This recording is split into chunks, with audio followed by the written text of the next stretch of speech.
Solo mining is the embodiment of the original dream, a defiant act of individual sovereignty where one person, one node, and one miner take a stand against centralized control. We don't just mine for profit, we mine for principle. We mine for ourselves and for each other and for the unyielding spirit at Bitcoin's core. Join us as we dig in and hold the line. This is the Home Mining Podcast.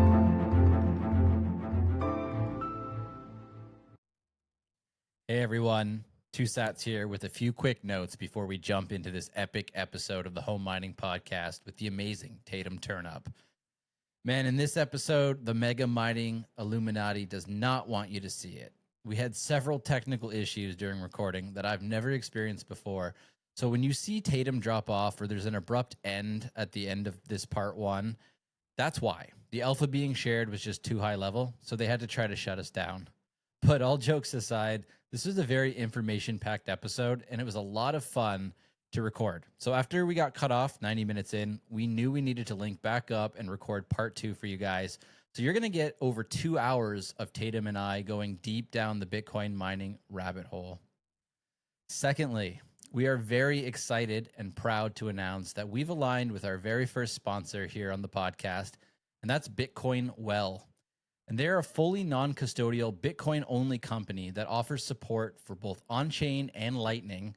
And when you buy on Bitcoin Well, you receive your sats directly to your wallet. They do not custody your Bitcoin, which I'm a massive fan of. And you can sign up using the link in the description if you want to support the Home Mining Podcast if you're in the US or Canada. So, what does this mean for you as a listener? Well, Bitcoin Well has blessed us with sats to give away to listeners throughout all of our episodes, which means you're going to have a chance to win every time you tune into the podcast. So all you have to do is have your Lightning wallets ready to scan the QR code on the screen when it pops up, and the first person to scan the QR code will win some cold, hard sats. Doesn't get any sweeter and easier than that, right? If you weren't the lucky winner this time, just keep an eye out in future episodes and sign up for Bitcoin Well using our link in the description to help support the pod while you're stacking your sats. You'll also earn bonus points, which can be spent and redeemed for all sorts of great items. The best of which, in our opinion, is, of course, the BitX Gamma from the one and only Solo Satoshi.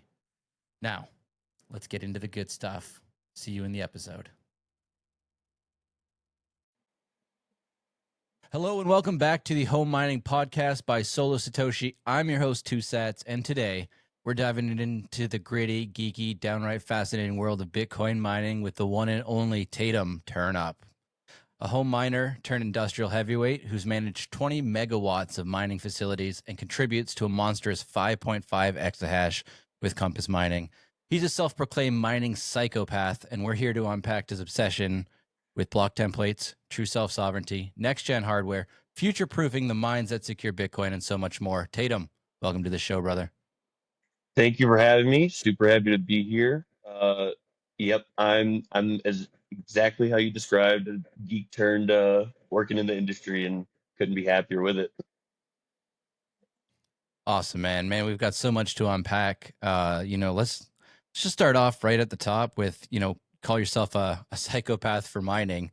Just walk us through how you went from like tinkering at home to managing these massive mining facilities, and what keeps you hooked on the space.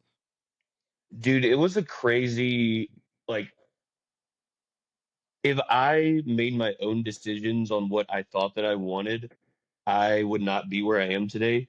I started, I was in, it really starts back when I was in working in traditional finance. I hated that job and I liked Bitcoin, and I left my job with zero plan whatsoever, and just knew that I wanted to work in Bitcoin, but I didn't know what I wanted to do. I kind of thought that I wanted to work in like the marriage of traditional finance and Bitcoin in companies. Uh, it was kind of hard to find a job in Bitcoin when you don't know exactly what you're wanting to do. You're kind of like, I just want to do Bitcoin. I don't know what. But luckily, a guy that I had met doing Anthony Pompliano's Crypto Academy, how to get a job, he had started working at Compass and hit me up and was like, hey, here's an opening. I think you might be good for it. And it was just a mining concierge, basically the customer support. I was me, sorry. I was like, I don't know anything about mining. I don't want to do this. But then I learned that money does not grow on trees. I was 4 months unemployed. I was like, fine, I'll do it. Okay. So I applied, ended up working for Compass. 100% the best decision I've ever made. I don't want to do anything in Bitcoin other than mining now. Um, and the way that I started tinkering was shortly after I started working at Compass, I had the idea of between two ASICs, and I wanted two ASICs for my set, but ASIC miners at the time were just ridiculously expensive, and these were straight up just for show. And so what I did was I got on eBay and tried to find just, I was looking for scrap miners, I didn't even care, but it's kind of hard to specifically ask for that. And also people still want to sell you a scrap miner for parts for several $100s because they don't know what it is.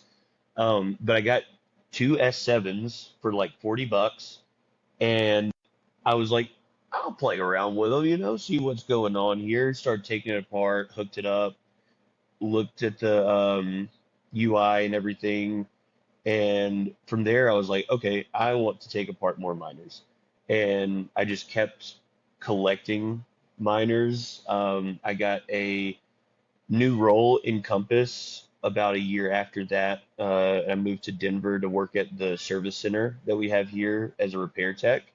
And then probably a year after that, I got a new role as a field deployment technician where I'm now going to our sites, doing deployments, racking the miners, fixing them if we have repair blitzes going on, optimizing containers.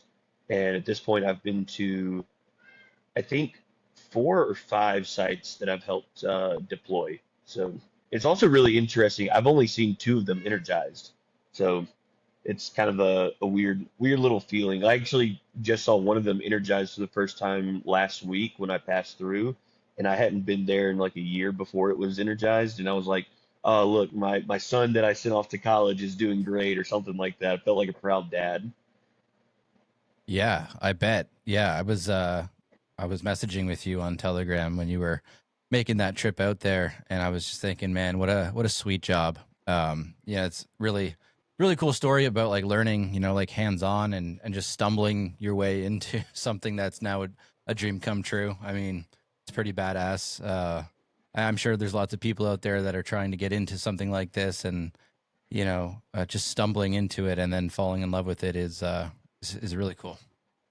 Yeah, I would recommend everyone who does want to jump ship and work in Bitcoin, like I had a weird situation. If I had to redo it, I probably would because I didn't have any plan whatsoever, and that's very dangerous. Luckily, I had a father who he actually was the one who told me never quit your job unless you have another one lined up, and I quit without even talking to him. Then I had to tell him. Luckily, he knew that the job was not for me, and I was suffering, and he helped me out. But definitely just spend your time kind of doing your research, and it sounds stupid, but getting that 40 HPW from Bugle News, watching those podcasts, and like learning, like you may want to be a Bitcoin miner and you don't know it because that was essentially what happened to me.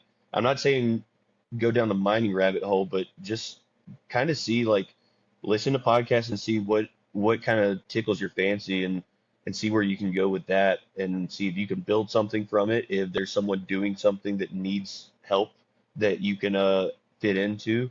But yeah, if you love Bitcoin as much as you say you do to want to work in it, you will spend your off hours doing your research. And that's why essentially I left was I wasn't doing any research in my free time on traditional finance. I did all that in college and didn't want to do any more of it, but I was researching every hour basically that I was not working on Bitcoin and interacting on Twitter and learning and setting up cold wallets and spinning up nodes. Like that was fun for me. So why not do it full time?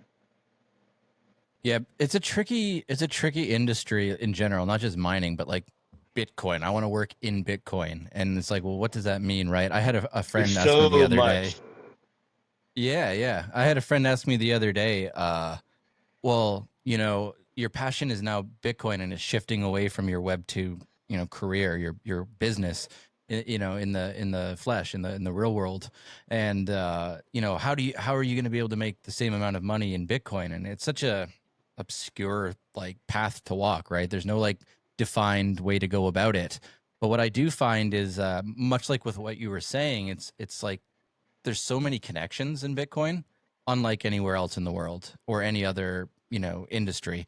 It's all about who you know, and not just like this cheap fake like your network is your net worth crap. It's literally like finding where you can fit in and contribute, and then meeting the people that are involved in that, and then you can go from there. But it's like I've never seen anything as powerful as the connections that are made in Bitcoin, because in in doing so, and like in meeting those people and having those great conversations, you're connecting with people that genuinely are passionate about something and understand something that like most of the world has no clue about still. Yeah, and the back to the network net worth thing, like it's almost like a snowball effect that I've found where it's like I started working in Bitcoin mining. Obviously, I'm meeting my coworkers who are out in the field, and I've had coworkers leave. I had coworkers join who are doing stuff elsewhere, and now it's like I kind of have a handshake.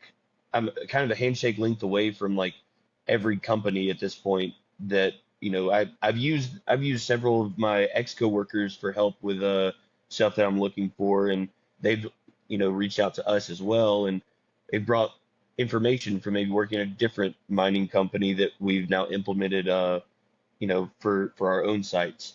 But that network is your net worth thing is very real for Bitcoin because it's such a tight knit industry, and yeah, it's really real. If you execute on it, it is really real. Yeah, and just in a genuine way, like when I downplay the network is your net worth thing, I mean in like these self-help industries and Right. things like Yeah, yeah, that, yeah. where it's like really cheesy, and it's like people are just trying to like step over each other. But in Bitcoin, it seems like people are genuinely passionate about what they're working on, so they're happy to give you a hand. And so Yes, I find that to be one of the like the rare components that you get from being involved in Bitcoin. absolutely. It's a beautiful thing, and I'm so glad that I'm where I'm at right now. Awesome, dude. Well, we got a whole laundry list of great topics to jump into, so let's get after it. Let's start with block template generation. Bitcoin miners rely on block templates to construct candidate blocks for mining, but this is a process that's often misunderstood or just overlooked in general. But what is block template generation, and why should miners care about it beyond just pointing their hash rate at a pool and forgetting about it? Yeah, the way that blocks are created is often misunderstood, even by people who may think they know what mining is. I'm a victim of it too. I got really deep on the protocol level, especially when Ocean came out, and I learned about the Ocean was kind of the reason that I learned about block template centralization. So basically, what happens is that the pool that you're hashing to, they're doing the work on the front end of creating. Basically, they're taking a block that they're making, and they're going to say, I like these types of transactions that have money in them. I like these that have ordinals in them. I like these that have yada yada, whatever it may be. And then they're giving that block to their miners that are pointing to their pool, and they're like, hey, if you point your hash rate to make this block and make sure that we find it, I'll give you some of the reward. But the problem is they're not directly saying that. They're just saying, hey, if you point your hash rate to us, we will give you some reward.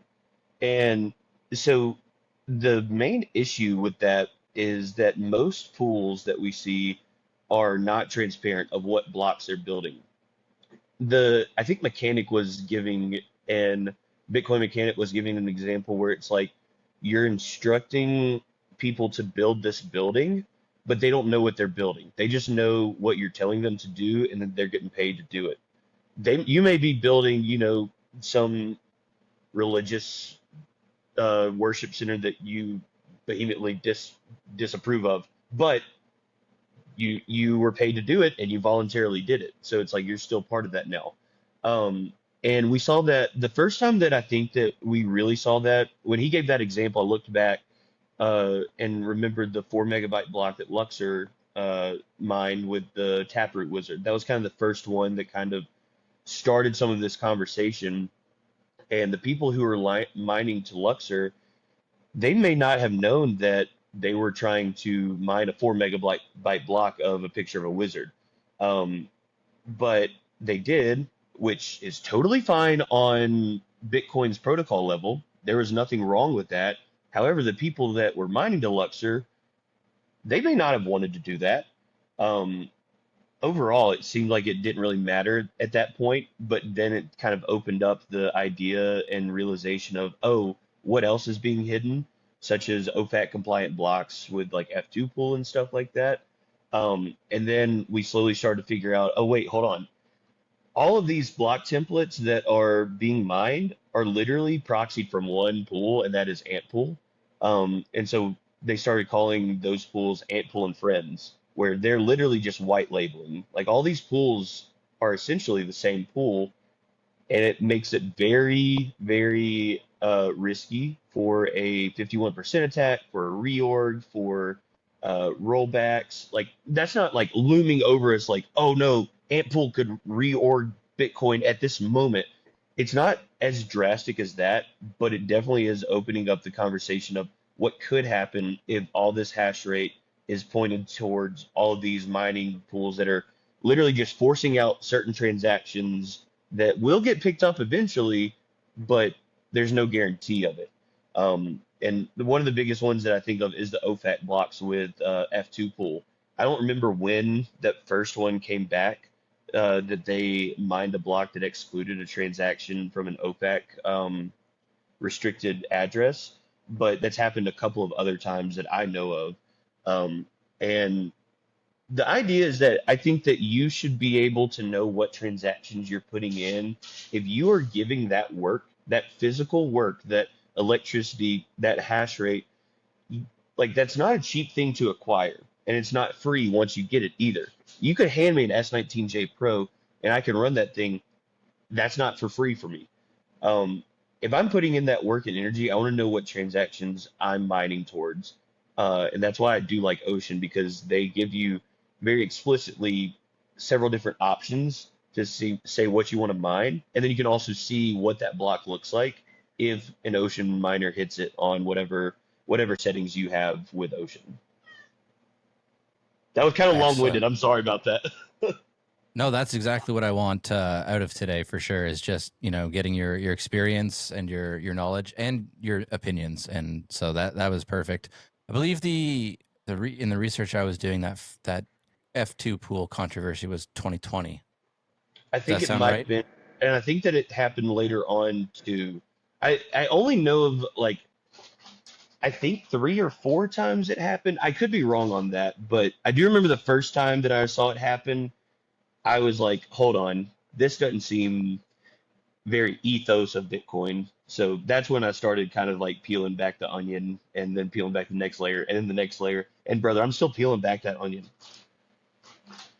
So it sounds like in your explanation that you are concerned with what you're contributing to, and some people might just be concerned with the payout.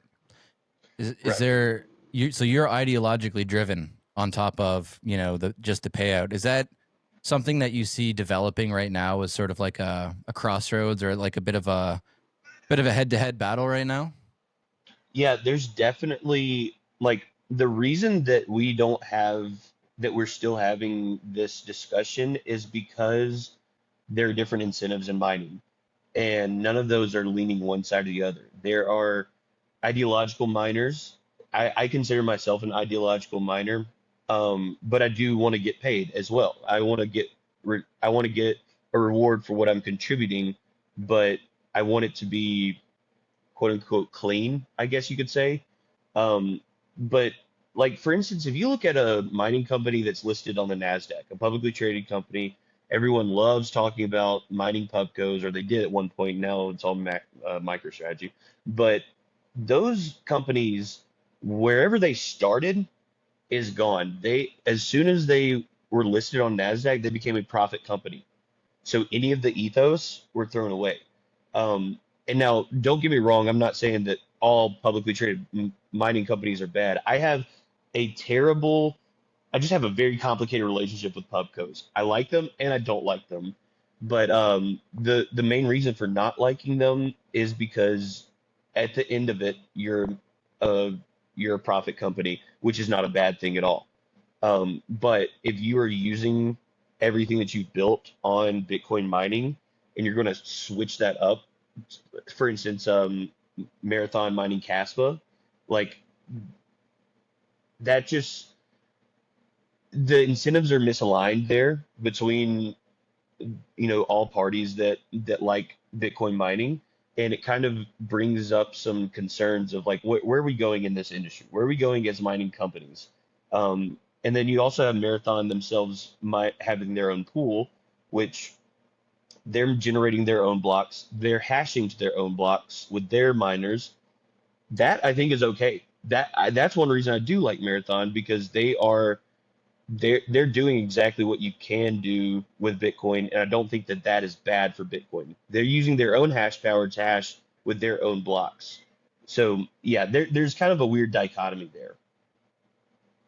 Yeah, back to what you said about the pubcos. It's like I've started to look at them as almost like not even Bitcoin companies or like Bitcoin, like relevant to Bitcoin in the sense that they're just like any other for-profit company at that point, right? Once they're abandoning the ideological side of things and it's purely just for profit, I think that really shifts the way you look at them. And then also, I mean, it's important to think about it deeply and to understand that, because of how much hash rate they control, if they're strictly for profit and they're not ideologically driven, but they still have an effect on how the network, how the things play out on the network, like that could potentially be very problematic. No? Right. Yeah, but like I said with Marathon though, hey Finn. With Marathon though, the fact that if I understand Marathon correctly, which I could not have it 100% correct, but every block that Marathon mines is mined by one of their machines, and every one of their machines is mining to Marathon's pool, I think. And if that is the correct way that is how they are working, that's a win. They're doing exactly what Bitcoin will allow you to do. They're using their power, their hash power, to mine blocks they're building. So I don't have any say of it. They can't say shit about blocks that I'm mining, and I can't say shit about blocks they're mining because we're mining completely differently. We're all part. The only thing that's similar is the fact that we're mining Bitcoin blocks. Sure. Yeah, that definitely sounds like the way to do it versus, some of the risks associated with something like ant pool, right? Hmm. There's Absolutely. two very different approaches or potential for a Yeah. threat. Awesome. And you've emphasized before like actual self sovereignty. So how does controlling block template generation empower miners to be more sovereign? All right, everybody. Before Tatum answers this next question, we're going to give away some sats. I'm over here on bitcoinwell.com. And as you can see, we've got the lovely BitX Gamma here by Solo Satoshi that you can win as you stack points through buying on Bitcoin Well and sending your sats straight to cold storage or your on-chain or Lightning wallet, fully self-custodial platform. And we're going to start by tossing a coin into the Bitcoin wishing well. And whoever scans the QR code with their Lightning wallet first will walk away with the sats. Good luck. And if you were the lucky winner, drop us a comment and let us know. And if you weren't the lucky winner this time, there's going to be plenty more chances to win in future episodes. And you can sign up using the link in the description to support the podcast and get a ton of cool bonuses as well and work your way towards that BitX solo miner while you're stacking sats. All right, here we go. We're going to redeem 500 points.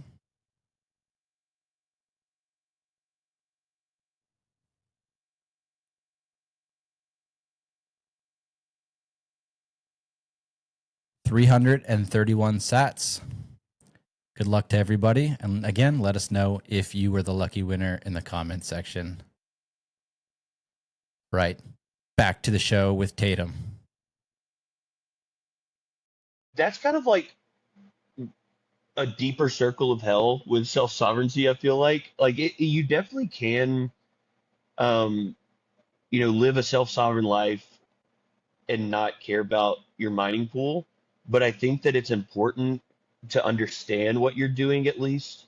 I honestly think that you can consider yourself sovereign in the side of things if you at least understand what's happening and make that conscious decision of where you want to mine to, not just based off of how much money you're going to get.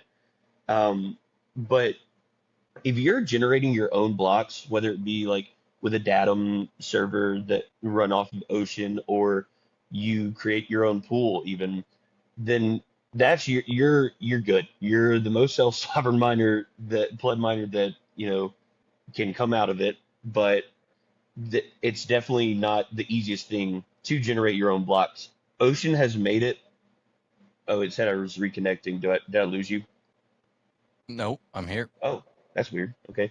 Um, Ocean makes it very easy for the pleb to do it, because any other option is going to be pretty damn expensive. Just whether it be, getting enough hardware to manage enough miners to make your own pool, which FutureBit apparently with the Apollo 2, you can run a pool off of that up to an exahash with no problem, which is really cool. Shout out 256 Foundation for hitting that block at their first telehash. That was sick. Um, but then you also have the miners. Miners are not cheap, especially if you're wanting to have a chance of hitting blocks. If you just wake up one day, it's like, yeah, you know what? I want to run my own pool. I want to mine my own blocks. Good luck. You're not going to hit another block for a while unless you are just loaded. And I mean like loaded, loaded. But Ocean has helped in. It sounds like an Ocean commercial. I have no affiliation with Ocean whatsoever. Just really like them. But Ocean has made that a little more simple, to kind of bring back mining to the plebs. That's what I think of Ocean as. They're a pleb pool. They are bringing it back to the plebs. All the other pools I think have been made for plebs, but if you want to mine with us industrially, we can maybe give you a little kickback. Ocean's just like, we're good. We made a pool. You can mine with us if you want. This is why we do it. Make your choice. And that's what I like. They explain what's going on. They explain what you're hashing to, and they're bringing back the ethos of pleb mining.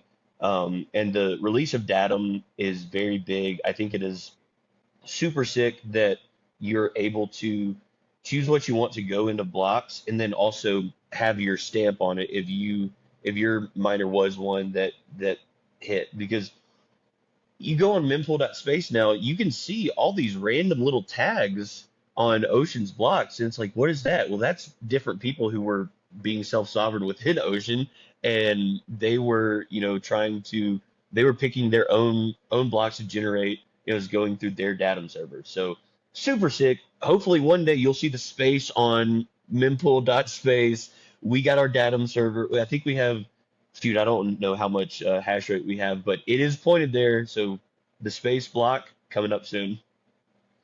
Space block loading. Yeah, that's going to be Yes. badass. I'll be looking for that on the mempool for sure. So what I I was going to dive guarantee into that that. no one's gonna know that we won't hit a block. I'm gonna make it my entire personality. I'm gonna tweet about it for like a week, and yeah. You're going to ditch the S19 bro tag for a little bit. Yeah, I'm yeah, just yeah. The yeah. space blocker. There. Perfect. It keeps things fresh, keeps things new and exciting. If you Yeah. just keep changing your personality up, a little bit bipolar, but it'll work. Yes, yes, yes. Well, I was going to ask you about the ocean stuff later on, but since we're already kind of on the topic, let's dive into it now. So with Datum, non-custodial payouts have home miners kind of calling it like a holy grail of decentralized mining. But I also see a lot of people on X say that it's just a fancy server that regulators could still choke out with KYC or censorship. As someone who's seen pools up close, at Compass, is Ocean as sovereign as a lot of BitX users think it is, or is it kind of oversold and overhyped? I mean, from what I've seen, I've mined to Ocean. I've mined to a bunch of different pools. I've done a lot of experiments on payouts and stuff like that. And Ocean, I thought that I was mining to Ocean incorrectly because it was so easy. I didn't have to create an account. I didn't have to, wait a certain amount of time, or my hash rate wasn't like loading and averaging out over, whatever, like all these weird little kind of gimmicky things that all the others do. Ocean was very seamless, and it felt, like I said, it felt like I wasn't doing it right because I did not have to set up an account. And I was like, let me verify that I'm actually mining. So I took the Bitcoin address that I put in, searched it on incognito browser, on ocean.xyz, and saw that, oh, there's my address, and that hash rate is about what I should be hashing. And then I started seeing rewards accumulate, and then I got a payout. I didn't even know why I got a payout. I just saw a deposit in my Blue wallet. I was like, who just sent me this? And I was like going through, and I was like, oh wait, that was a Ocean payout. Okay, all right. So that's one side of it. The other side is that, like, I know Mechanic. I've listened to Bitcoin Mechanic talk a lot, and he's explained that, like, I don't know everything from the technical background from tip to tail at all. I'm not going to pretend like I do, but the way that he's explained it and the way that I've seen it from a consumer standpoint, it really seems like it is the decentralized solution for this current mining protocol that we're using. Because once the mining protocol switched to, I think it was Get Block Template was the Stratum protocol, I think, which was basically updating to pooled mining. That was kind of like the slippery slope that started from, hey, do you want to mine with me? Cool, let's join forces, to, hey, are you mining the same block that I'm mining? We're on different pools. Wait, so is he. He's on a different pool too. What's going on?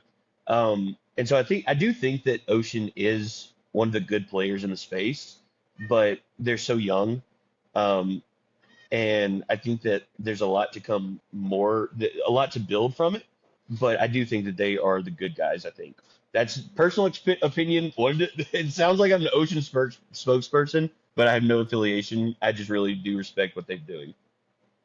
Yeah, absolutely. I'll make it clear now. Like, there's no obvious no obvious affiliation with Ocean. There's no agenda here with Ocean. It's just a hot topic because there's people on both sides, right? And you're somebody that has just a wealth of knowledge and experience in the industry at scale. And so I thought it would be interesting for listeners to have an expert opinion, regardless of what side you come down on. I don't care which side you come down Yeah, on. I just want to know what you think and what you know about it's it, just so that really we funny can. when I start talking about it. I'm like, damn, I should work at Ocean as a spokesperson. Mechanic, You hey, hit do. me up. I'm just kidding. I'm kidding. Yeah, you are a free shill. There you go. Yes, exactly. Let's talk about the trust trade-offs there. If Ocean servers are a single point of failure, can miners using Datum still operate independently, or does the pool's infrastructure kind of undermine that the decentralized ethos? That was what I was worried you were going to ask, because I'm still not 100% positive. I'm pretty sure that Ocean has to run, and I think that they do have redundancies, because we saw, I think, I want to say it was like sometime towards the end of last year, one of their servers did go down because of a huge storm, I think. And I think that that caused them to set up some redundancies. I want to say so, but I do think that Datum has to run off of Ocean.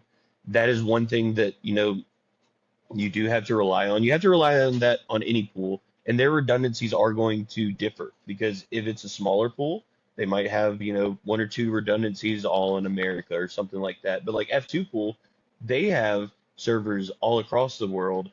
And if they have, I want to say their general server has 3 or 4 failover ports, I want to say. So there are obviously differences in that. I think that's something that's going to just have to come with age. But also, I think that Ocean is wanting to encourage people to not have to rely on them.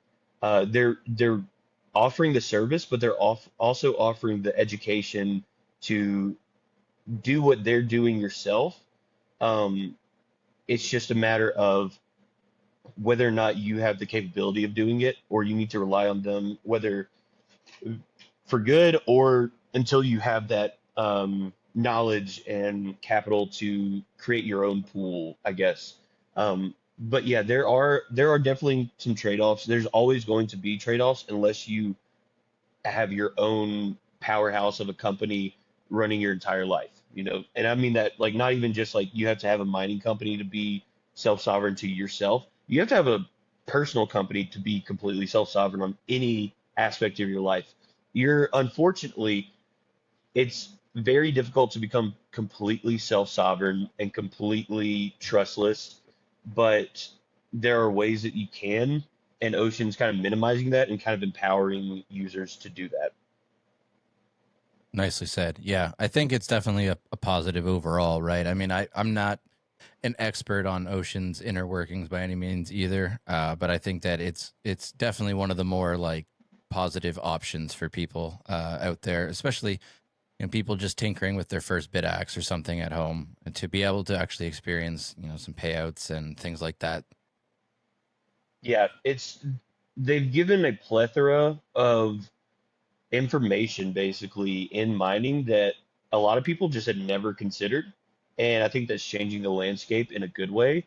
And also, I'll say it, the arguments over all of it, 100% good for Bitcoin because you're you're showing like some people will try to emotionally choose sides, and you see that on Twitter all the time, especially in the past week when we saw the knots and core op return debate. But I honestly think that that's just such a great part of Bitcoin because you may have people emotionally tying themselves to knots or core, you know. I just like seeing the opposing arguments on each side because I'm learning a new argument that I didn't know about. And, you know, I am Team Knots on this just because of the stuff that I have heard, but I could be changed to Team Core if the proper information, like I want to stay as neutral as possible and based off of facts.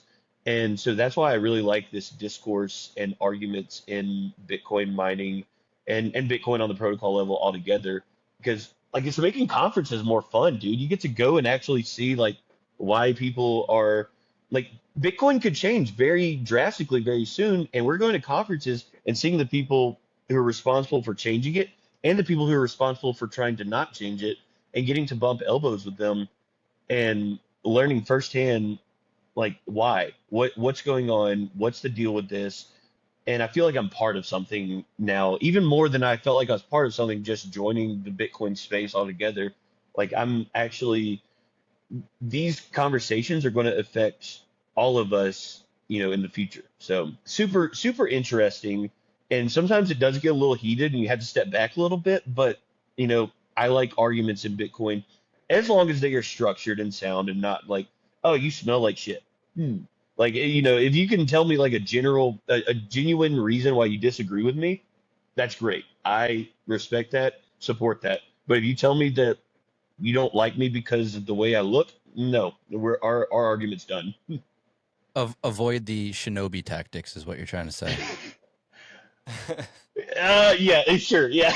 We'll go ahead and say that. Yeah, Yeah, no, I'm with you 1,000%. Like, there's definitely a lot of benefit to the debates that we've been seeing online in the last week or two, and I think like for the general person stacking sats, they probably never thought of any of these things. It doesn't matter to them, but it can be that little bit of like a lead into a rabbit hole for them that gets them to understand Bitcoin at a deeper level.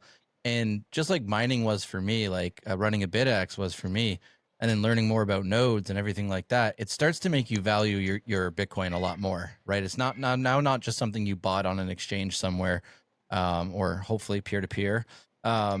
It's now something that you understand the inner workings, and that there's people that are like living and dying by the things at a protocol level, and learning about consensus, and like what makes this thing so great, what makes it so strong and powerful as resistance money, are the kinds of topics that we've been seeing discussed online and debated about. If this stuff didn't matter, people wouldn't be so passionate and fired up about it, right? So it's good because like it causes you to start to learn and educate yourself a little bit more about just like the underpinnings that prop this thing up. And also, to something you mentioned, if you are just a pleb who stacks sats, maybe DCA or something, that's all you do, that's totally fine too. But if you do want to learn about it, like, there's, you're not like, Bitcoin is not finished. The Bitcoin is not where it is for the rest of eternity. We're not ossified at all. You can still learn about this if you want, and if you don't worry about it. That's totally fine too. Bitcoin is for everyone. It's for the technical minds. It's for the non-technical minds. Like, if you're just stacking sats, keep stacking sats. If you want to learn, go for it. But I'm on the side of like, yeah, I'm really interested in, like I started the episode telling you I left my previous life basically, like, ditched it with no plan. I guess I kind of should know a little bit of what's going on, to make sure that that decision was still the right decision. Yeah, absolutely. It helps. There's no two ways about it. Like when I started looking at this op return stuff, I was very quickly like, oh, I do not know as much as I should know about what the Yep. hell these guys are talking about. And then, you start to explore and, you just like innately have people that you gravitate towards or away from on both sides. And so, trying to parse through all of that and put those feelings away and just like trying to look at the facts of, what's better for the network, what's better for Bitcoin, what's better for the node operators, things like that is really an enriching experience for me that I've definitely had over the last few weeks. And we just had like a 2 hour deep dive with Matt Hill, Start Nine CEO, Mm, and just the one clip that we posted, this week as of recording, we posted that 2 days ago, and it's got almost 60,000 views. So it's nice. something that people are very very passionate about and fired up about. So that was just like a little 4 minute clip out of a 2 hour interview where he talked about a lot of things, but the op return is obviously very polarizing. So it's just incumbent upon everybody to dive deeper, educate yourself if you want, and just start approaching it humbly and learn because it's going to make you appreciate Bitcoin more. Yeah, it's the rabbit hole. Everyone has always heard about the Bitcoin rabbit hole, but no one talks about the rabbit holes that you find in the Bitcoin rabbit hole and the rabbit holes that you find in those rabbit holes inside the. And it's scary, but no, it's really fun. I've had to like dial myself back sometimes because I'm so excited to learn more about the Bitcoin ecosystem. But if you hitch a ride on a tunnel down one of the rabbit holes, you got to focus on that rabbit hole and you can't go back to this rabbit hole and then come back to this one because shit, where was I? I know that I learned a lot about Git work and then Git block template. Is that Stratum V1? I can't remember. Crap, I'm gonna have to restart this whole journey down this side of the rabbit hole. So that's something that you need to be conscious about when you are learning, and something that I'm kind of bad about because I'm so excited. But you have to kind of centralize. Oh, sorry, I said the word. Centralize your discussion and your learning points when you're doing that research. Dude, the hardest thing that I ever learned in Bitcoin was mining on a protocol level because it was after I started learning about decentralization of block templates. I was like, okay, let me start learning about Stratum V2 and see where that fits in. Well, unfortunately, learning about Stratum V2 is like 7 stops down this rabbit hole. And so I was like, okay, well, let me go down and get on the first stop and learn about the mining from the beginning. And that was very, very difficult. I still don't fully understand Stratum V2, and I'm never going to pretend like I do. I know an idea of it, but it's one of those that you have to like focus from the beginning to understand. Yeah, let's use that as a segue to jump back into the ocean questions. I got like two or three more for you. Yeah, yeah, yeah. Um, so tides and datum give miners like BitX users kind of precise rewards, template control, things like that. But big pools like Foundry still rule the hash rate, right? So why do miners, even home miners, or small scale industrial miners, stick with centralized pools? And does that make Bitcoin less censorship resistant than ocean fans claim? Um, the main reason that you see people mining to these larger pools is a few reasons, and it depends on who the actual consumer is, bottom line consumer is. If it's a mining company and they're mining for their own treasury or something, they're going to choose one of these larger pools for the benefit of having some sort of discount, basically. In most cases, they will usually all pools will have some sort of fee structure to them. But if you work out a deal with these pools, like an actual contract, handshake contract that you talk to them, they might reduce your pool fees or something like that. And if you're on a really large scale, that means a lot more than if you were to get your pool fees reduced for mining with them with one S19J Pro or something like that. The home miners, two reasons really. One, it's simple and you know kind of how much you're going to get paid out. And two, you just don't understand why. You just know you want to start mining Bitcoin. And then some of these pools, like F2 Pool, have created their SEO in online to be like how to mine Bitcoin. F2 Pool is going to be one of the first ones that pop up, and that link, it gives you the stratum, it gives you the username, it literally tells you step by step. All it takes is one Google search, how to mine Bitcoin, and then you are learning how to mine the F2 Pool because that was the first thing that popped up. Um, I think that it's not. I don't want to say that it makes Bitcoin less censorship. Technically speaking, I think it would, but overall, generally, no, I don't think so because as long as there's still this smaller group of miners who do understand the greater issue, I think that those are the ones that are going to be saving Bitcoin, and that smaller group is going to grow. Those oceans and ocean clones are going to grow, and eventually, my dream is to see the pool chart on mempool.space be just about evenly spaced every single way. That's not going to happen, unfortunately. It is a pipe dream. One day I might wake up and see that, and then I'll just be happy. But I do think that if you're a pleb and you're mining to one of these larger pools, you're not a direct problem unless you're doing it knowingly that you're wanting to actually be bad. But if you're doing that just because you started, I think that's fine. But I encourage you to learn about what these pools are doing, what blocks you're mining. Stratum.work is a great website. I can't remember who it was that created it, but you can see real time all the templates that the pools are trying to hash to get that block. In real time, it's super super cool. I just like watching it sometimes, but then you get sad because you realize, oh, that's all the same block template. But yeah, I don't think it's a huge risk. I think that we have a group of psychopaths that are so deep into the pleb mining area. All the BitX contributors, I think a lot of the Ocean guys and Ocean fanboys are on the same team, and we're just trying to, you know, make it to where Bitcoin mining is Bitcoin mining again. And it's not just a how do I make the most money because that will destroy everything.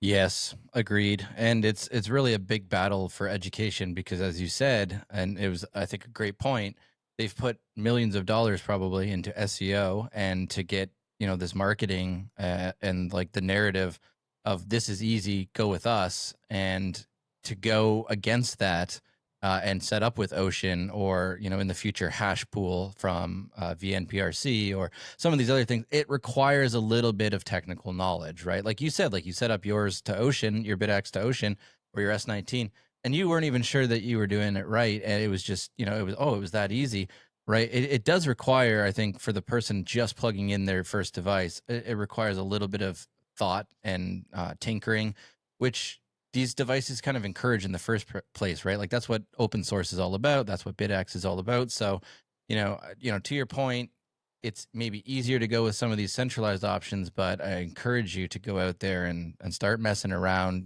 get things wrong, fuck things up, and then find out how to do it right and, actually be using one of these alternatives. So, good point there. And like I said, I've mined to several different pools. I've done a lot of different experiments with payouts and stuff just because I'm curious, not, testing validity of anything. But I learned a lot from that. I learned what I liked about some pools. I learned what I didn't like about some pools, and that was just on the user interface side, not even technically the block template side of things. But uh, no one tells you this, but you can mine to any pool you want. It's awesome. So yeah, definitely just play around with it and see what you like and don't like, but then also understand what those companies are actually doing behind the scenes. Are miners prioritizing short-term profits over long-term network health? And do you think like models like Ocean and others like it could shift the balance if more miners adopt it over time? I think that a certain group of miners do prioritize those earnings first, and those are going to be the pubcos for sure. And then also beyond that, pubcos 100% value their earnings because they're a shareholder company, a profit company, like we talked about. Um, but then there's also some people who uh, are on the smaller scale of a little smaller than publicly traded companies that might just be like, okay, this Bitcoin is the next big thing. I have, I'm sitting on a load of cash. Let me get some rigs and see how fast I can recoup that investment. And that's why uh, you're always going to see ROI calculators, and I never use them because that kind of I won't say I never use them. I am just kind of curious, like if I see a rig, like I want to make sure that it's not a waste of money. But if you're using that as your first, like, okay, I want to buy this many S19 or S21 Pros. How long until oh, never mind. How about a little less than that? Oh, that might not be good either. How about I change the machine? Like, if you're doing that, that's not right. That's not good. You're going to get burned. I just want to go ahead and say it because everyone has been there. They're like, how much money can I make? And if anyone asks me about mining and their first question is how much money can I make, I know that they are not where they need to be with mining. And that's totally okay if that is your first question, because that's what mining has been taught basically is you mine coins, you get coins, that's money, congrats, you're rich. But the it's I think that the there's always going to be a dichotomy, I think, is what I'm trying to get at. Um, there's going to be the guys on the I'm not equating this to left and right politically, but like on a spectrum, all the way on the left, let's call those the ideological guys. On the right is the profit guys. There's going to be those camps that are always really big, but then right here, you're going to see a lot of this back and forth over the next few years. And I think that's fine. I think that's good. Obviously, I would like for it to lean more this way, where you have more of the ideological guys and a smaller section of the profit guys. But it's that's just the truth of it. Mining is a business, and we've created businesses from it, and I don't think that's going to go away. But at the same time, I don't think that's going to affect the network negatively. Awesome. Yeah, obviously we want to be seeing ideologically driven miners. I always say, like with BitAxe, when people ask me, like, usually, again, like you said, the first question is how much money can I make with this device? But I always tell them, like, don't just put the idea of making any money like right out of your mind, especially with something like a BitAxe. This is, a lottery miner, but more than that, it's a education tool, right? And it allows you to actually have something in your hands, physical, tangible, that gets you involved in learning more. And then on top of that, for ideological reasons, you're helping secure the network and just, you can build from there if this is something that interests you, but don't be looking at it as a profit maxi thing. And I want to add on to that point too. Like I mentioned this, the reason I got into mining was because I got two S7s in the year 2022. All right, if you're unfamiliar, S7s hash at 4 terahash, and they consume like I think like 400 watt or no, it's way more than that actually. It's stupid. But I got these in 2022 and just started playing around with them, and now I'm like addicted. So I've always said, like, buy yourself a Tinker toy. Do not expect to make any money with it. Just buy a toy and see what happens. And I'm not saying buy a S21 XP for a couple of thousand, maybe $10,000. Buy a $40 S7 on eBay, even if it doesn't work. You're going to learn. I learned why their control boards are raised up because I was trying to flash it, but I didn't put it back in its mount, and I shorted the control board because metal and electricity doesn't really like each other. So that was the first kind of like big actual learning thing that I fried a control board. But yeah, definitely get your hands on a piece of hardware, whether it's a BitX, an S7, an S9. All of those are cheap, within $200 each. So especially S7s, two of them for $40. Come on. Definitely just play around with something. See what it actually is and see if you want to go further. If you spend $40 on two miners and realize I don't really want to do this, okay, I'll give you $40. I'll do that. Like, you tried. But yeah, you don't have to make this big investment to get into mining, especially home mining. You can start very small. Absolutely. We're going to circle back to that after one or two more ocean questions because I want to build the ultimate home mining self sovereignty setup with you live on the pod. Oh, all right. Oh, I know you're bricked up for that one, eh? Yes. Okay, one or two more ocean questions. So Datum lets miners like you and I kind of craft their own block templates, which sounds like sovereignty. But could this make miners too powerful, letting them cherry pick transactions in ways that messes with neutrality? What's the line between miner freedom, and network fairness? I honestly think that that line, if you're building your own templates, I haven't thought about this question too much, so I might be speaking prematurely, but immediately thinking about it, I don't think there is a line, because if you're building your own templates, it really shouldn't matter to the greater network what you're mining. Because say that I hated you, for instance, and I knew your Bitcoin address, I could take your address out of mine blocks that I want to mine. You want to get a transaction, you'll get it through, but not through me, just because I don't like you. But wait 10 minutes, you're probably going to get that transaction through. Which, by the way, I don't not like you. You're a great guy. But that, just that general example, that's kind of like how these pools are already operating with the OFAC blocks and ordinals as well.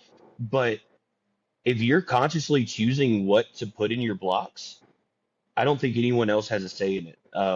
I can mine nothing but ordinals if I wanted to, and you know, any standard financial transactions I won't get. That's a weird setup.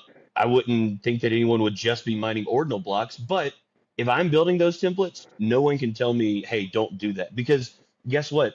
If I have, a little bit of hash rate, even if I have a major amount of, say I had an exahash that was just mining those random, really specific, stupid blocks, you know, those aren't going to get mined every time. They probably won't get mined once every month, maybe, I think. And I don't know where the difficulty and hash rate is overall, but if I had an exahash, I might mine one block a month, maybe, if that. And we're also not entirely sure what those fee structures would look like either. I could just be getting the bare minimum block subsidy, and the fees might be, 0.001 Bitcoin. I don't know how fees work on ordinals and all that stuff, but yeah, no one can tell me anything at that point. But like I said, that's just my immediate thought, and I might have a different opinion when I think about it longer. But immediately thinking like, yeah, you can't tell me what I can't do. That's kind of the idea and personality that I've gotten from Bitcoin altogether, is like, if I know what I'm doing and I'm making a conscious decision of doing that,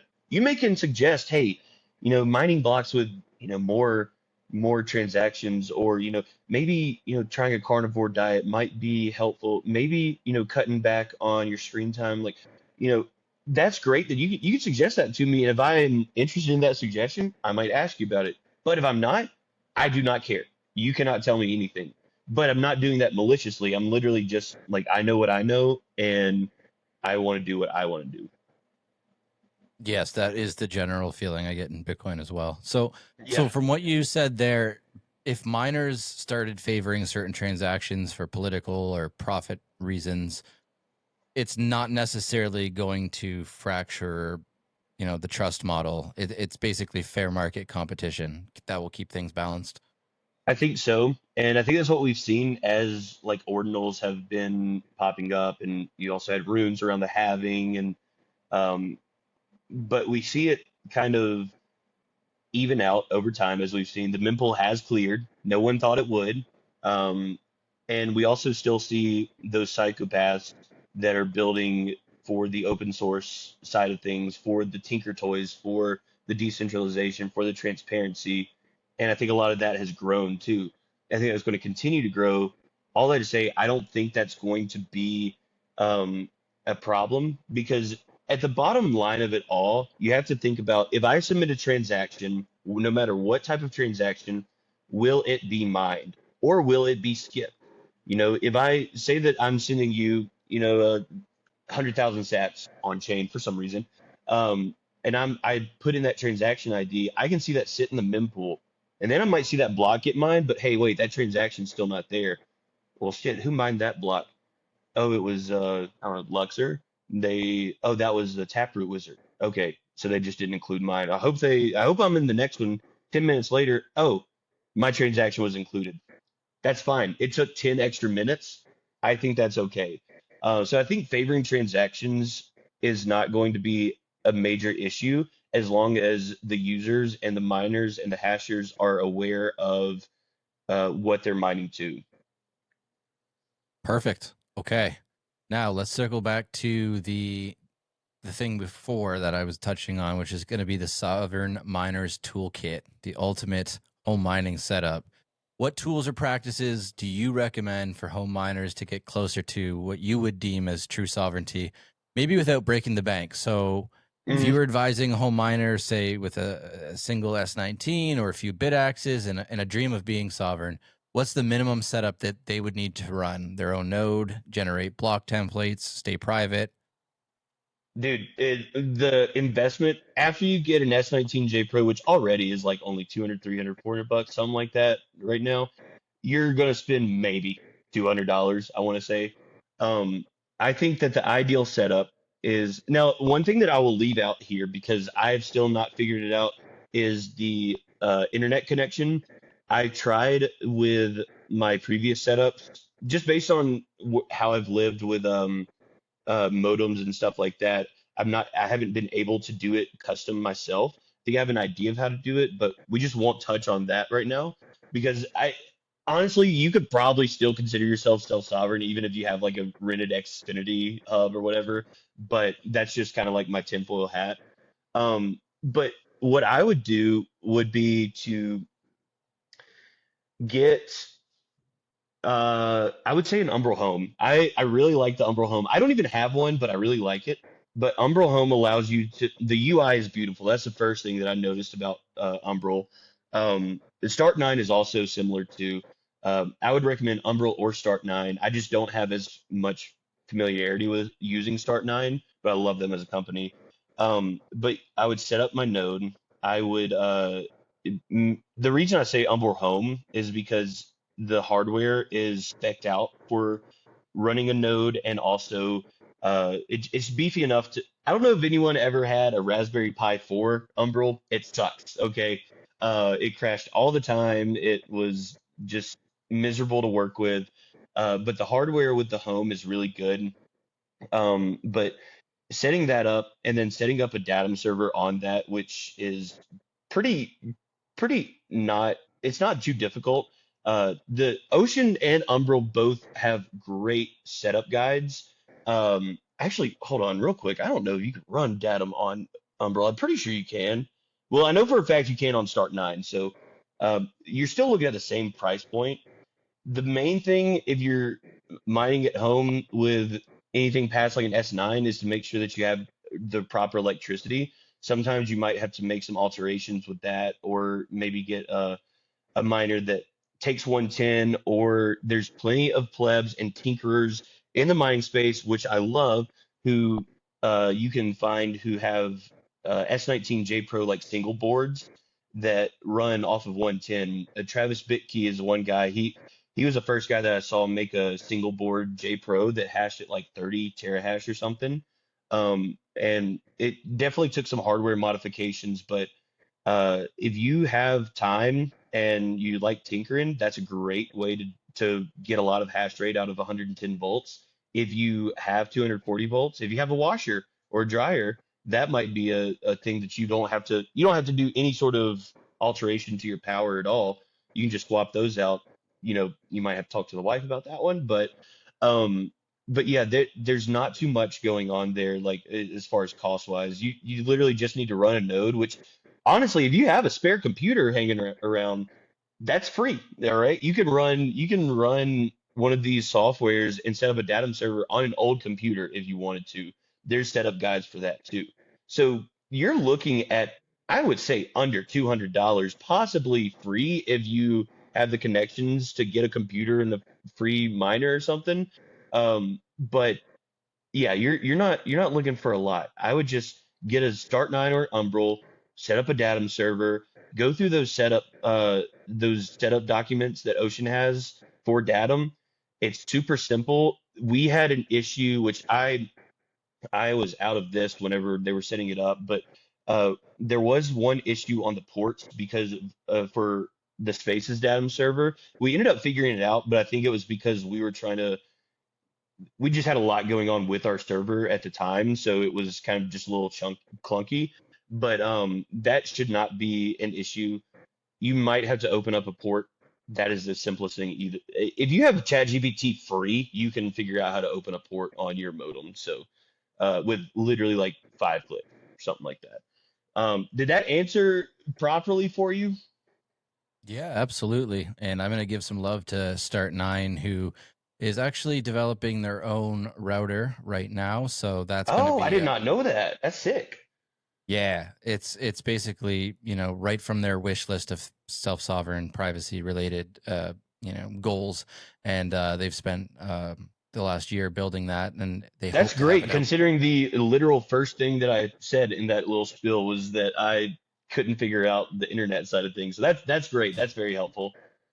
Yeah, they tested everything basically on the market that they could get their hands on, and it wasn't meeting their needs or what they thought was in line with their ethos. So they set out and built their own. So shout out to them for that. That's going to be a huge piece of technology that advances privacy goals and self I sovereign might I might goals. get that like right when it comes out. I don't care any reviews or anything like that. I just I trust Start Nine. Oh, I said the T word. But yeah, no, shout out to Start Nine for sure. Matt Hill's great. He's been to the space a few times, and we have Start Nine workshops there. Yeah, the space is great. Start Nine's great. I love. You're just saying all the people that I really like, dude. Are you trying to pander to me? Man, it's just that everybody in that kind of circle is just great people all around. Yeah, From you guys at the space to guys like Matt Hill, just genuinely great human beings to be around and to build with. So, I mean, yeah, glad and that. also I wanted to shout out. I mentioned them, the Tinkers in the space. Hadn't hit too much on them in this episode, but the Tinkers that I saw like at Undermine, the Heat Punk Summit that we had at the space. I know that people make stupid little setups for their miners, and I love every single one of them. They are so stupid and awesome. I never thought that there were this many people that were building and modifying miners. There were people that were bringing like pink miner purse thing, like it had a handle on it, and like water blocks. And I saw an S19J Pro that was matte black. That was the most beautiful thing I've ever seen. And I hate ant miners really, but there are so many people that are offering their expertise and their tinker knowledge, as I like to call it. Especially Scott. I love Scott 9000, the BitAxe guy. They are brilliant. They are building. They are screwing things up, and above all, I think they're failing forward because obviously with something as closed source as this hardware is, and so it's kept so close to Bitmain's chest, you're not going to make anything perfect the first time. And there are people who are trial and erroring this shit, and they are absolutely killing it. And they're going to be the future of the mining industry altogether. You're obviously still going to have pubcos, you're obviously still going to have mining farms, but you're going to see mining get back in the hands of the plebs. There's been a when Bitcoin first came out, people were mining with their laptops. It was CPU, then it was GPU, then it was FPGA, now it's ASIC. Once we got to that FPGA ASIC, home miners kind of got shafted. It's coming back, and it's thanks to the tinkers and the open source plebs and the psychopaths who just love this shit as much as I do. So shout out to y'all and keep going, please. Yeah, absolutely. We love Scott. We love everybody in the BitX space, the home mining space. That's just pushing this thing forward. And yeah, I mean, most importantly, getting the power and the hash rate back in the hands of the plebs. That's I know Bitcoin's for everybody, but like, let's be honest, we're plebs, and that's what we want. We want hash rate back in the hands of the plebs. Everything to be open source as much as possible, and truly decentralized. So, yeah, amen to that, brother. You just touched on it, and I think it's a great place for us to go next, which would be mining hardware advancements. We've evolved rapidly from CPUs, GPUs to ASICs, and there's a constant pressure to improve efficiency and hash rate. What's the most exciting advancement in mining hardware that you've seen recently, and how does it change the game? Man, I'm gonna be honest. When the S21 series, like after the base model S21, when they released the Pro and the XP, I was kind of shocked. And also, I want to put a disclaimer. Me and Bitmain have a very complicated toxic relationship. Like I love to hate them is what I like to say. Um, Obviously, they're the reason that I got into mining and I still deal with them all the time. But I do have some gripes with them. But they are making those advancements. And whenever the S21 Pro and XP came out, they changed the form factor, which they hadn't done since the beginning of the 19 series, and it was still a very small modification. But the thing is, they kept the same form factor with the S21, so we thought that it was going to be same form factor altogether. No, they added like 10 pounds and also made it really big. But the efficiency on those is ridiculous. The S21 XP is the top of the line miner right now. And if money was not an object, I would have a ton of S21 XPs. Unfortunately, money is an object, and those are not cheap. But the efficiency gain with that was so drastic to where like last year I think it was Jihan said that by the end of 2025 we would see single digit efficiency, and I was like, that is absolute BS. Even though it's Jihan, he does not know what he's talking about. The S21 Pro and XP came out and I was like, that is 100% possible. We may see sub 10 joules per terahash by the end of 2025. I don't know how likely it is, but we're actually getting there. We're a lot more on track than I thought. Um, but that also brings up concerns of what is that going to mean for my current mining hardware that is going to be completely overstepped? Like this is we're not talking like this is the next step up. This isn't the 2025 model of the 2024 car that you're driving. This is like the 2036 model of the 1976 car you're driving, it seems like. But on the flip side of that, that's going to make a lot of that hardware a lot more cheap, a lot more out in the open, and that's going to bring it back to the plebs. So on one hand, I'm super excited because I have a large advantage in efficiency now if I'm wanting to mine with these machines. But if I don't, all these other machines become really cheap, and then like we can start taking the chips off of these, and maybe I can destroy an S19 trying to set it up for a home setup and not care as much as I would today, because right now that's still like a decent investment. But once we get into like single digit efficiency, an S19J Pro might be $100. I don't know. That is literally me talking out the side of my neck, but it's a little hopium, but I think that I'm just super excited to get to single digit efficiency basically. Well, I think it's a great point of getting that technology that's currently the best reduced to such a price where people are going to be tinkering like never before and building the coolest shit you've ever seen, because they simply have access at a fair rate compared to what it is now. And I think also, I mean, it doesn't make that technology, it doesn't make those numbers irrelevant or somehow like useless, especially for home heating and things like that, right? Like Right. You could now afford an S19 or an S21 when they become, not the latest and greatest. Like when we have the flying car of Bitcoin miners with this single digit joules per terahash, then these current best in class are going to be opened up to a whole new, everyday home miner or heat punk. Yeah. And that's what, like, when the newest thing comes out, naturally as humans, we're like, man, I wish that I had that. And when that single digit miner does come out, I'm going to say, man, I wish I had that. But that is going to be the unlocking key of, oh yeah, I have all the S19J Pros now. Like, I can just start scooping those up and tinkering with them without the fear of, just completely throwing away several $100s on one or something like that. Maybe it's $400 for 4 or 5 or 6 whenever those become obsolete, not necessarily obsolete, but not as attractive to the person who does want, maybe hell, maybe the single digit, the S21 JXP or something, because we love Bitmain's naming conventions. It makes so much sense. That was sarcastic. But maybe that comes out and everyone's like, okay, now I can hop to the S21 from the S19. It's like, okay, you're opening up that pool to me even more. Like, I thank you. So it's because the S19J Pro chips, they're not awful. They're definitely not the best, obviously, but they're not awful for these mini miners that people are building. You're still looking at like stock 30-ish joules per terahash.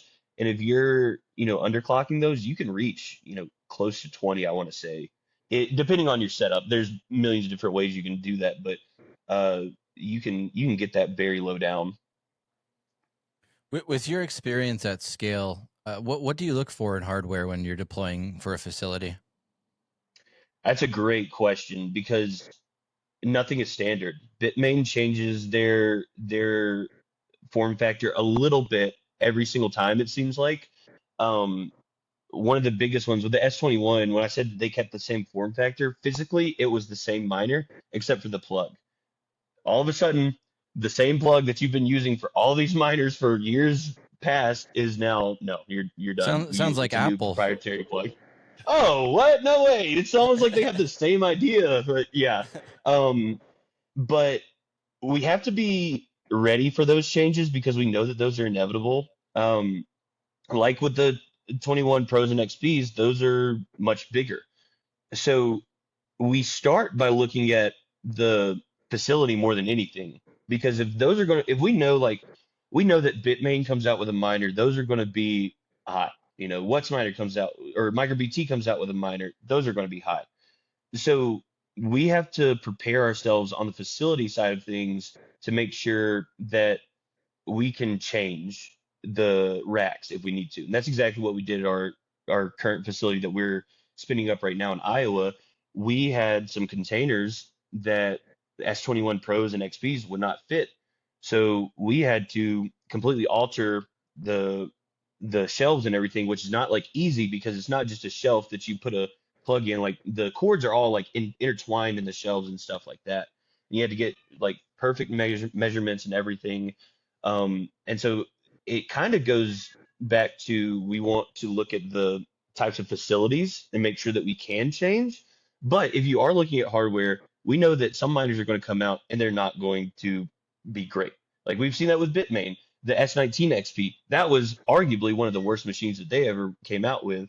Same with the S17 Plus, where the heat sinks weren't screwed in, so they just fell off.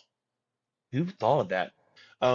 But we do want to run some tests. Like when we hear about the next generation of machines coming in, we'll try to get some as early as we can in Denver so we can run kind of some stress tests. We'll put it on our test bench and just see like, okay, hey, is one of my favorite tests to do, and this is something I kind of came up with. It's very not controlled, but I like doing it. Is I'll take a miner that I'm like trying to stress test. I'll turn it to its side on the rack, so it's like intake, exhaust that way. And then I'll take another miner like a J Pro or something.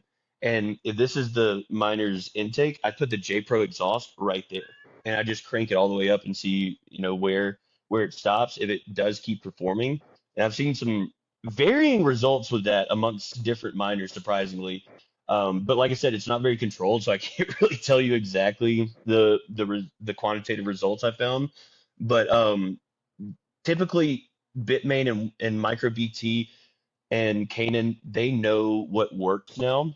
They're going to try different things every now and then, but as long as we're able to change a little bit and make sure that we can fit these machines, we can have a little wiggle room with the hardware if we need to. Sometimes it might be a firmware fix too, because we've had some machines that like the S21 Plus, we were having some pool configuration issues with that stock firmware.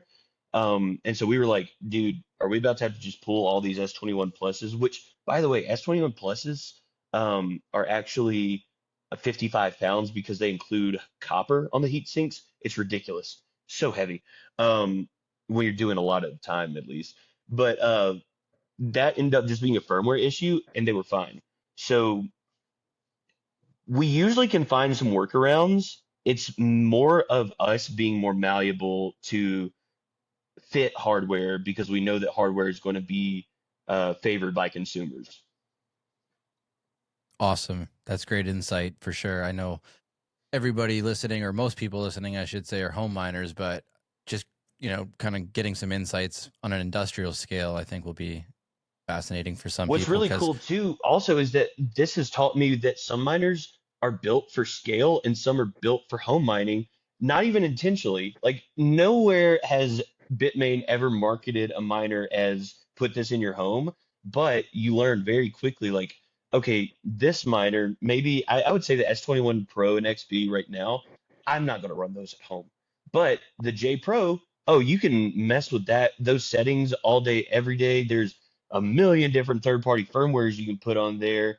Oh, you mean I can run this off of 110 with just a little tinkering? Cool. That's a great home miner. I say that the J Pro right now is currently the best home miner, and it still has been as the newer ones have come out.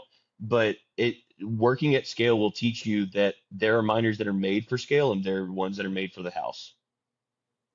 there's a guy on Twitter. I don't know if you've seen Stacking Pleb. He's the Yes. school bus guy. Hmm. I think he makes a slim fit S Yes, yeah, he does the S19 Slim, Pros. the Slim J Pro or something like that. Yeah, that's a really cool. See, those are the tinkers that I like, man. They just post like updates of like, hey, here's a status update of what worked and didn't work this time. I'm going to do this next time. I'm like, cool. Thanks for sharing that. That's awesome.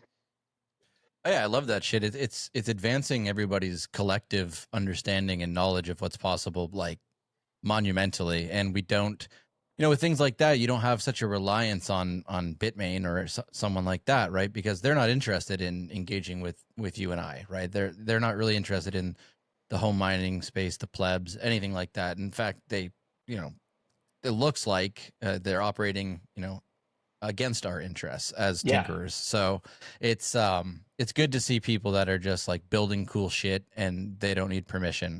The only bottleneck is the hardware, right? And Bitmain and Micro BT they dominate ASICs, but we've seen some new players start to kind of pop up and try to enter the game. I think that's really exciting. What could happen in the next few years with that? Do you see a decentralized hardware ecosystem or market starting to emerge? And what does that look like for you? And or do you think we're stuck with a few giants controlling the hash rate? man. The wishful, whimsical child in me thinks that there is a decentralization of hardware coming, but the realist in me thinks that that's not as close as I want it to be. But I do think it's coming. We have seen some more players popping up. Specifically, one that I've been able to work with a little bit was Ardine. And they're, as far as I know, I think fully in the U.S. Uh, I think maybe there might be a little bit of outsource on that, but I could be wrong. Take that with a grain of salt. But they have a completely new miner and new product altogether that I think is super interesting for a certain use case. The AT1500 was what I was reviewing and testing, and there's no sticker hash rate on it. It You're able to target a hash rate, a power, or an efficiency, I think. No, not an efficiency. Hash rate, power, and there's two eco and turbo is the two like presets. But that goes from 90 to 180. And the kicker is that you can change that within like 5 minutes. So you don't have to fully curtail a site. You don't have to shut down an entire site. You can just, knock it down 50 terahash so it consumes less to curtail. But like I said, that's not a home miner.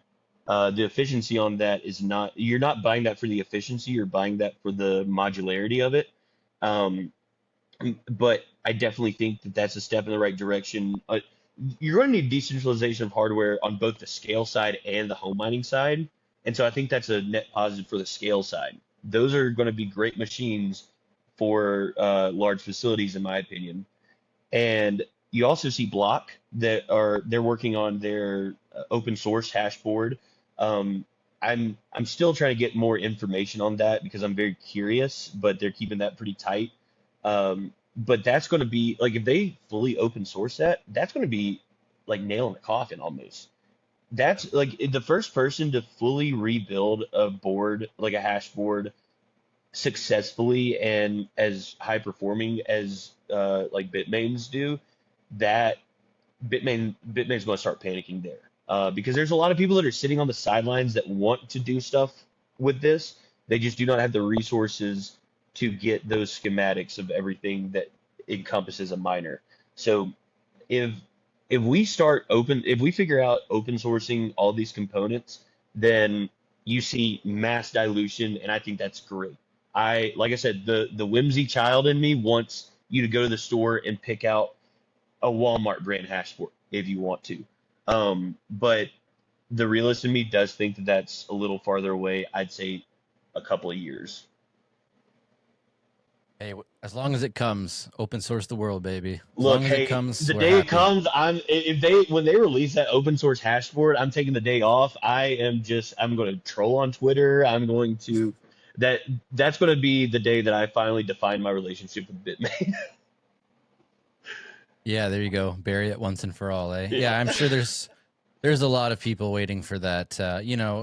Not being beholden to them and their lack of care for the everyday pleb, and it's resource heavy, right? Like that's what it is, right? They control all of this. They have the resources, and it's obviously hard for the average person to reverse engineer this stuff, make it open source. So understandable why they're keeping it close to their chest, block. But as long as it comes, we're gonna be in a very good space. And then I think innovation is just gonna skyrocket for the home mining absolutely. It's going to space. be ridiculous. Absolutely.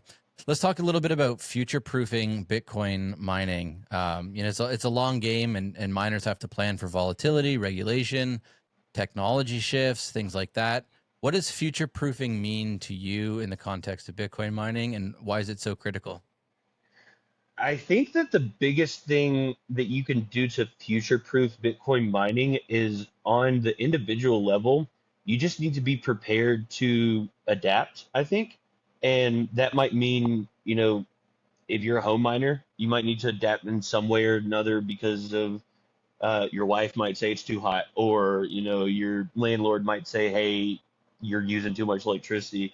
On the farm side of things, you might need to adapt if, hey, the state just passed a new law and your mine is no longer basically, anything can happen.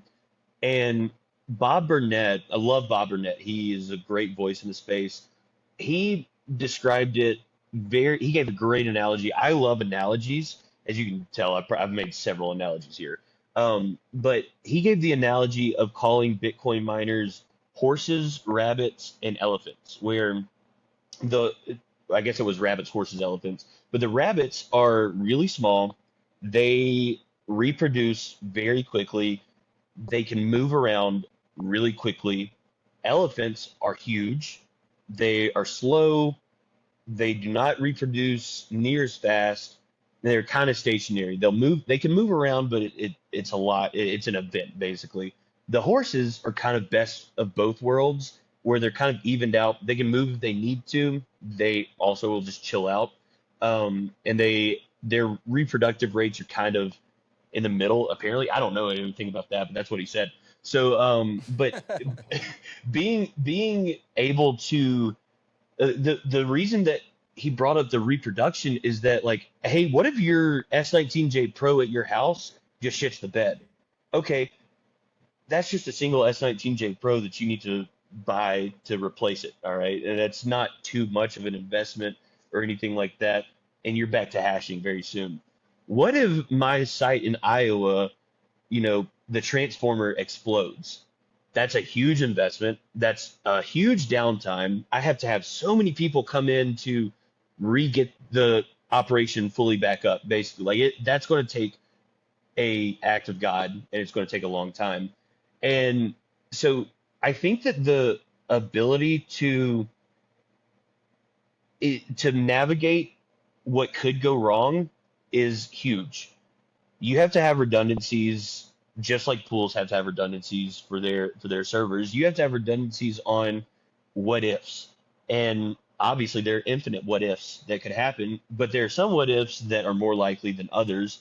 And so some of that is buying enough perforated board to contain your site. Something as simple as that. Maybe it's buying having a stock of extra fans or power cords if those die or something like that, or having a repair specialist that is capable of fixing these machines if they go down or something. So it's really just positioning yourself on the individual level to adapt to change, because this is an ever changing environment. The constants in this industry, the longest constant is maybe a year. I don't know. Everything changes. So being able to counteract those changes is huge in the industry, whether it be just for yourself if you're a home miner, and it's also huge in the mining space, in the mining company area, where like if you're able to mitigate something extremely catastrophic in the best way possible, that speaks volumes to the space. So future proofing is just having your gears oiled and ready to move whenever you need to, I think. And that, folks, is the end of episode 1. Very abrupt, but as I said, we had some technical issues. We lost Tatum. His phone died. But have no fear. We're coming back with episode 2 next up on the pod, jam packed full of more good information. So I hope you enjoyed part 1, 90-minute deep dive with someone who's seen it all, done it all in the Bitcoin mining industry. Had a ton of fun doing that with Tatum, and you're going to love part 2 as well. With that being said, we appreciate you listening. If you want to get your very own BitAxe, jump on to the link in the description to visit solosatoshi.com and snag your very own BitAxe or NerdAxe, and visit Bitcoin Well using the link in the description to start stacking sats in a fully self-sovereign, self-custodial way. And we'll see you in episode 2. Thanks for listening.